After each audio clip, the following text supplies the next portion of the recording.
Rail line ও rail স্টেশনের কোল ঘেঁষে কাঁচা পাকা স্থাপনা, সরকারি জায়গা দখল করে অবৈধভাবে গড়ে তোলা হয়েছে বহুতল ভবন, দোকানপাট সহ বিভিন্ন ব্যবসা প্রতিষ্ঠান। দখলদারদের তালিকায় রয়েছে রাজনৈতিক নেতা, ব্যবসায়ী এবং পৌরসভার কর্মকর্তা কর্মচারীর নাম।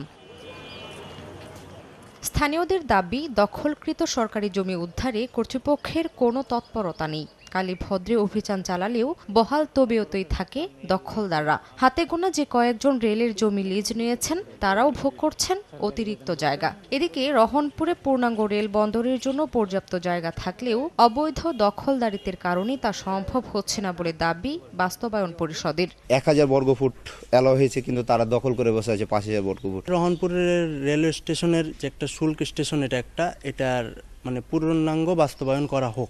বন্দর যদি এখানে স্থাপিত হয় তাহলে হাজার হাজার মানুষের কর্মসংস্থান হবে। যারা দখল করে রেখেছে তাদের একটা উদাসীনতা এবং তাদের যে এই জায়গার প্রতি যে মায়া বা লোভ বলেন, এটা কিন্তু একটা অন্যতম কারণ।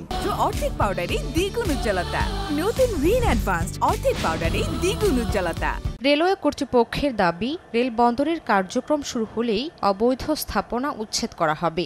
এই মুহূর্তে একটু ধীরে চলনীতিতে আছে। ফার্দার যদি এটা আপনার গতি পায় তাহলে আমরা পরবর্তী ব্যবস্থা নেব। রেলওয়ের তথ্য অনুযায়ী রহনপুর রেল স্টেশন এলাকায় 2 শতাধিক অবৈধ স্থাপনা রয়েছে। পাশাপাশি বৈধ 27টি স্থাপনার ইজারা বাতিল করেছে রেলওয়ে বিভাগ।